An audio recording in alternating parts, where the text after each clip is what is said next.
The Black Robe Regiment is a kind of a catch-all term for various preachers, mostly from different dissenting groups and congregations. It seems to suggest that maybe the churches, particularly the Protestant churches, had a little bit more involvement in politics than even they are today. I would say so because, I mean, the thing is, back then, politics and religion could be very interwoven. Now, granted, again, it depended on, I guess, the pros and the cons of that are still debated to this day. But like the question of what is the role of the clergy? You are listening to Historyman, the platform for historians, curators, and authors to tell their stories of the American Revolution, walk in the footsteps of heroes, and proclaim freedom reigns. On today's episode, we are fortunate to have Avellina Balestri and her book, Gone for a Soldier. Avellina, we've already had one episode on this, but it's so exciting and such a good read that we just couldn't get through everything on that first episode. But so we want to tell our listeners more about the book. Tell us how people can get your book. So they can find Gone for a Soldier on Amazon by just typing in Gone for a Soldier by Avellina Balestri. It should come right up. And you can digitally pre-order it so that you can read it on Kindle right now. It's available for pre-order. But it will be released both in digital format and in paperback on May 28th. Unfortunately, Amazon is a little bit tricky in terms of its pre-order policy, so I wasn't able to set up hard copy pre-order, but just mark down in your calendars May 28th, and it should be available for hard copy purchase then in paperback format. Well, this isn't your only project that you've done. You're actually a very prolific writer, whether it be poetry or books, and you have several projects going on. Tell our listeners a little bit about some of those. So some of my other projects, in addition to the, so this is book one of a trilogy, by the way. So there's going to be projected to be 3 books in this trilogy called All Ye That Pass By. And then in addition to that, I have a Robin Hood retelling series that is ongoing. So one of my first published novel was Saplings of Sherwood, the first book in the Telling of the Beads series, which tells the story of Robin Hood in a kind of historical, fiction context, very historically grounded, very much emphasizing the aftermath of the Norman conquest in the medieval period, dealing a lot with the Third Crusade and things of that nature as well. So it is one of those ongoing projects. I have to really turn back to working on the second book in that series after I get Gone for a Soldier out. I also have a poetry book that is published, Pendragon's Shield, and I have another poetry book that's in the works, but again, it's one of those things that needs to be finished up. And I also have a screenplay in the works that, again, got a little bit put to the back burner because of the Revolution story. But that is a whole other sort of sphere that's set in 7th century Iraq and deals with the Battle of Karbala, which is another whole very fascinating story. But I guess I'm hoping I can kind of ride the Dune wave, if you will, and see if some people will get interested in the aftermath of desert atmospheric interest to actually take a look at real Arab history and find that interesting. So because I do, another one of my little one of my other interests is Arab and Middle Eastern history. So those are things that are in the works. And I also have, when I'm done with all of those things, I have ideas for a prequel to the Revolutionary War trilogy as well, which would deal with the French and Indian War and General James Wolfe and the Marquis de Montcalm. So a lot of things going on in Gone for a Soldier. Let's pick up where we left off. But in the book, you mentioned several groups that are near and dear to the Southern campaigns of the Revolution: the Dissenters, the Covenanters, the Quakers. Tell me a little bit about the role in your story of those groups. Sure. So, as we talked about previously, the main religious conflict depicted in the book is between Catholics and Anglicans, but there are many other Christian groups that are in this story and in this world, that are making an impact.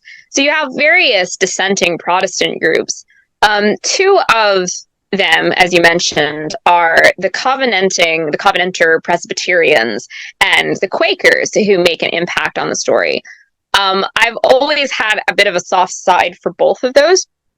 The Covenanters are just fun to work with because their background was that they were a very militant Presbyterian group that did not like being pressured by essentially high church Anglicans to accept certain norms that the Anglicans felt should be like universal across the king's realms. This was it started up in the reign of Charles the First, generally speaking.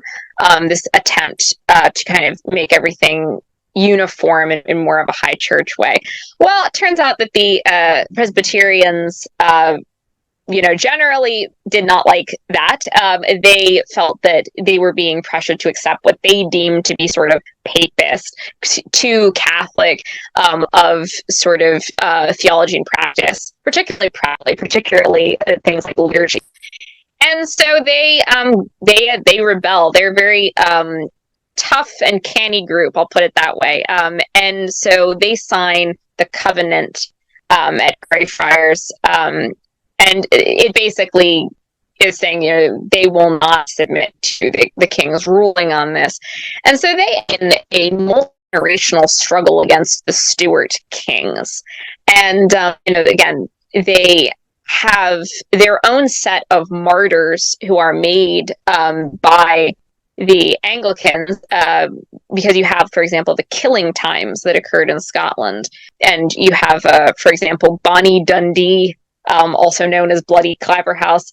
He is a complicated figure, but basically he was beloved by some and hated by others because he persecuted the Covenanters. Now, again, from the king's point of view, probably from Claverhouse's point of view, the Covenanters were a threat. They were militants. They were dangerous to the king's peace from their perspective. From the perspective of the Covenanters, they were just trying to maintain their religious autonomy from the kings.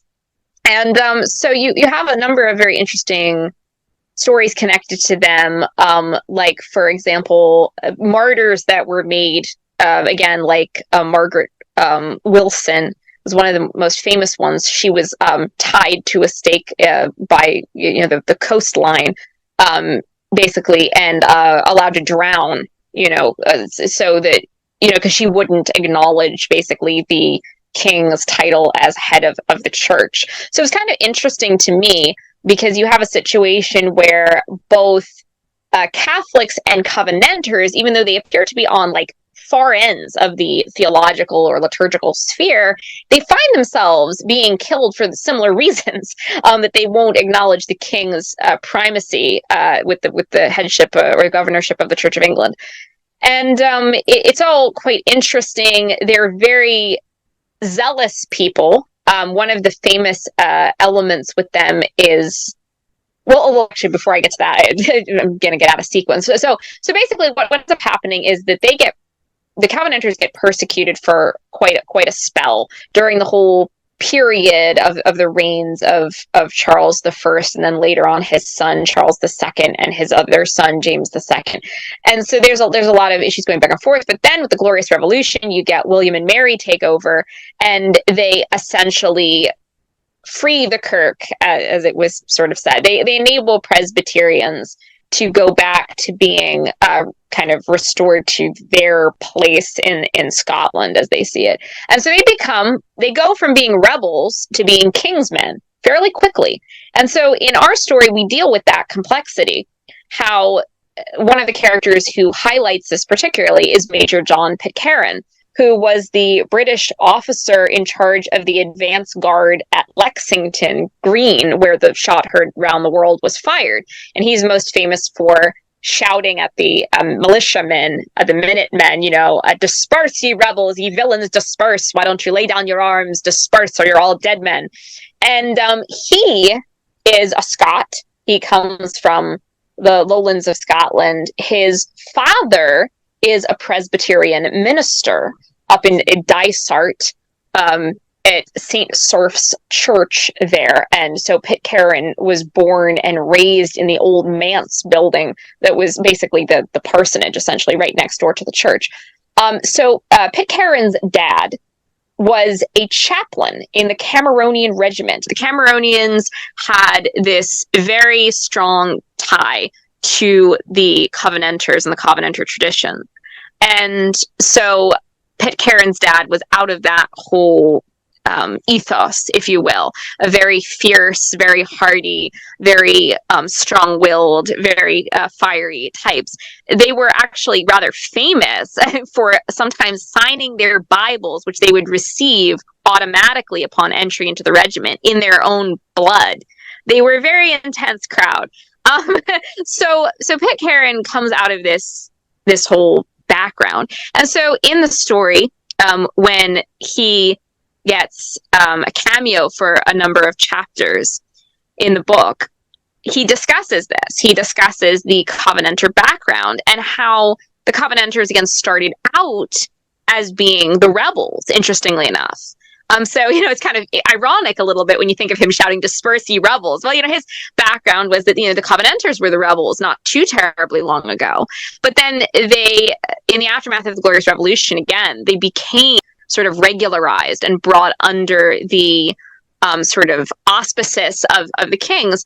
And what you basically had was an interesting settlement that was struck, which we also will get discussed by another character, Eli, who shows up in the story, who's an Ulster Scot, and it's another whole element. But they share similar Presbyterian type ties. But what they would do, so originally, as we've discussed, you have martyrs being made because they won't acknowledge the Anglican supremacy, essentially. But then what you end up with is a kind of a deal being struck, which interestingly is held to this very day. So I don't know if you or any of the other listeners watched the coronation of Charles III, but you will notice that in the various oaths that he took, in the various vows leading up to that coronation that he took when he ascended to the throne, he was to be the governor of the Church of England, but a member of the Kirk in Scotland. So technically he's both Anglican and Presbyterian. And this was the arrangement that was struck. And so this enabled quite a lot of people who ordinarily would have gone to kind of their deaths rather than sign the Test Act to kind of accept it. And to take it. And that's how you get people like Pitcairn and so many others who did wind up serving under the king, take the Test Act. Now, you did have some Presbyterians who actually wouldn't, to be fair. You did have some of them who refused. They would not take it. They were actually old school and hardcore, and they wouldn't do it. But quite a few did, because they reasoned it that, if the king can sort of make a compromise on this, we can, and we can just say that what he means by governor of the Church of England is really that he's protecting the rights of Protestants. That's what that means. And hey, he's a member of the Kirk in Scotland, so that protects our rights. So that's all stuff that gets discussed, this very sort of low church, militant reform tradition, and it was fun to be able to explore that. And then swinging around in brief to the Quakers. Yes, so the Quakers get a cameo as well in one of the chapters where we basically have the British Army are going about foraging, and they come upon this Quaker family. And so some of the characters like Ned and his friend Jonathan end up interacting with them. And you learn their point of view on things like war. And so they were founded by George Fox, who was, the founder of the Society of Friends during the English Civil War period. And essentially, he had just become sick of the violence that seemed to be going nowhere and spiraling out of control. And he really did feel like, is this really the best way to be Christian? And he sort of challenged everyone on this point of really questioning. And I think in some ways that was the role that the Quakers served, was that they really did make people question at least what they were doing, actually. And the real question that I think sticks with Christians to this day: what actually justifies war? What actually justifies violence? Is there a justification? To what extent are we not striving hard enough for peace. All of these things the Quakers provided really a kind of a balancing act, if you will, compared to, again, the very military focused age in which they were living. You have a wonderful little story about George Fox, who is being imprisoned again for his, kind of non-conformity under Oliver Cromwell, the very militaristic Lord Protector, Puritan Lord Protector. But interestingly, Cromwell and Fox had an interesting relationship with one another, where Cromwell, as much as he didn't agree with Fox, and as much as he jailed Fox, he still would talk to Fox and have conversations with him, and there was some level of respect. And at one point, Fox preached to him, and he reduced Oliver Cromwell to tears.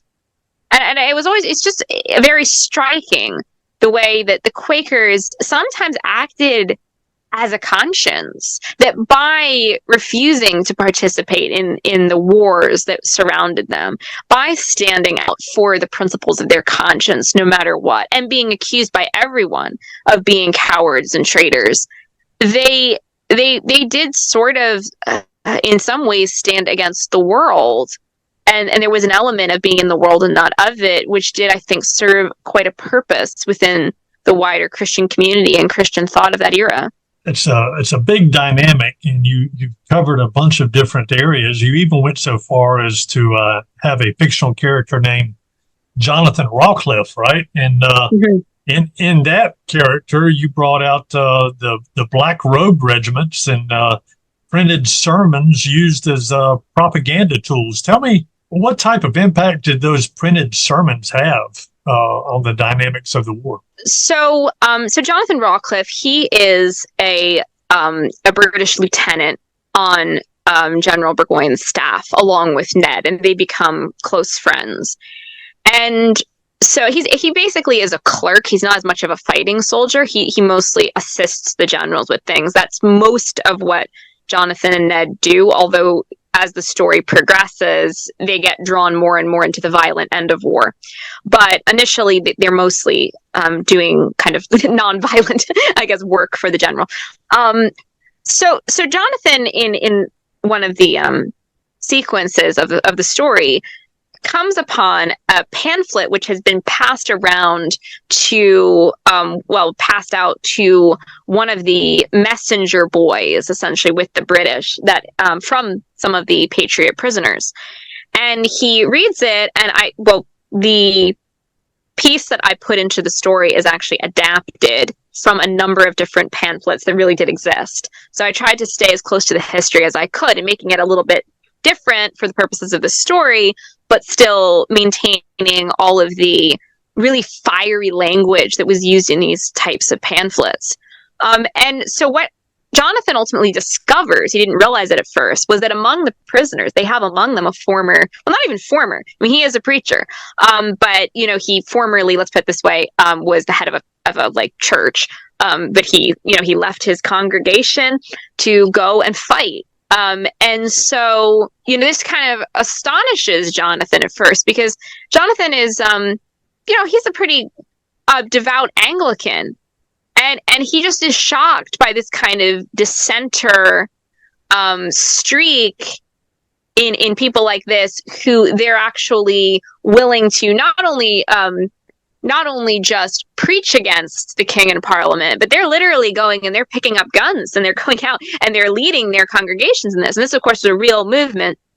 The Black Robe Regiment is kind of a catch-all term for various preachers, mostly from different dissenting groups and congregations. It seems to suggest that maybe the churches, particularly the Protestant churches, had a little bit more involvement in politics than even they are today. I would say so, because, I mean, the thing is, back then, politics and religion could be very interwoven.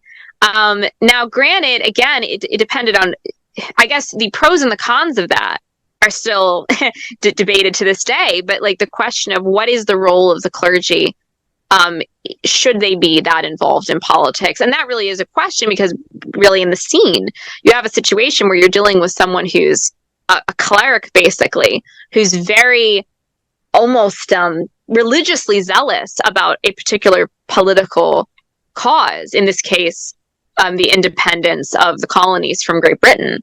But then you have someone else, you have Jonathan, for example, who's also very pious, he's a good Christian, who believes that, actually he's religiously mandated to uphold the sovereignty of the king. Because, for an Anglican, the king is not only the head of, your government, the head of the realm, but he's the head of your church. So there really is this situation where you have, where you have Christians, a very, pious, who are very devout, of very different persuasions, and they both view the goings on as having a certain religious quality. They see certain, in the case of the black robe, character, you have a situation where he is, he is basically seeing himself as, in a way, declaring the jubilation, declaring the liberation of the Lord, declaring almost like a precursor to the second coming in some ways. Like he's declaring the beginning of a new world. The old world is passing away, the new world is coming. Right. And he sees the revolution as almost being a part of that, as being something that is bringing in this new world that is turning the old world upside down, that can create a new sphere in which new ideas and new ways of being, if you will, can flourish in the way that the old world can't, it can't happen the same way.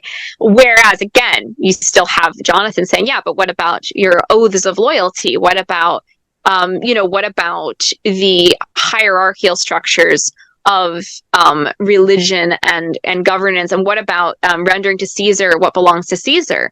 And what about all of these things? And so it's fascinating to be able to write such conversations. It's fascinating to be able to think inside of these characters' heads to try and give them each a fair shake, which is, again, very important to me. Another really important thing in the writing. For a lot of, and again, I'm not saying this with all, but a lot of American Revolution novels I've run into have lacked in this respect, being able to take characters from very different points of view and manage to give them a fair shake, manage to let them express themselves, let them talk, let them actually make the strongest case they can for their point of view, as opposed to just setting up, one character or another to be like a straw man to knock down. So it's very important for me to take the data I can find and how these people would actually argue, and try my very, very best to be true to that. So I really did try to do that with the scene with the Black Robe Regiment. I think you did a great job on that. But the question I would have that is kind of a nice little segue is, what does liberty mean to you? Liberty, I'm going to paraphrase a quote from Pope John Paul II, that, liberty and freedom, it's not about simply to do what we want, but it's about doing what we ought. So I think the person who is most free, most at liberty, is the person who has, in a way, most disciplined themselves, has most submitted themselves, in a way, to higher goods. And that involves virtue, that involves, self-sacrifice, that involves a certain degree of heroism, really, whether that's like great heroism or small daily heroisms. And I think that that's something that is important for me in terms of like the characters being depicted.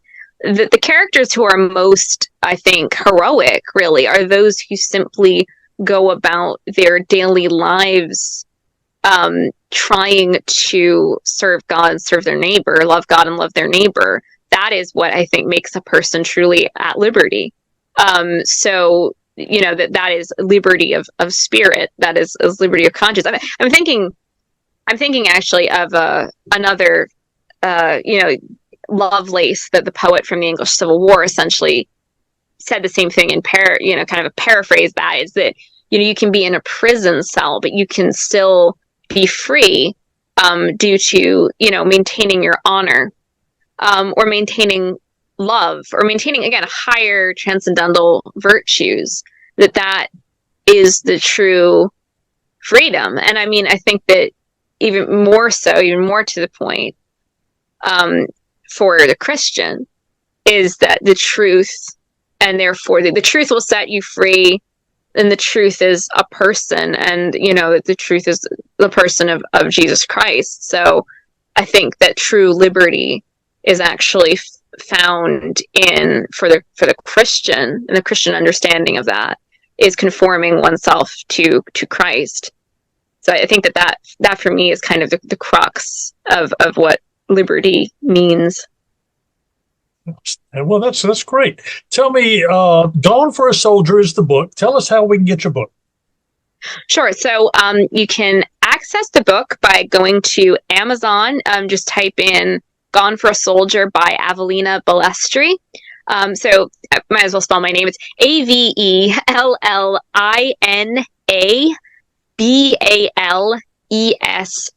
Balestri. So if you just type in Gone for a Soldier by Avellina Balestri, it should come right up. And it is available currently for pre-order.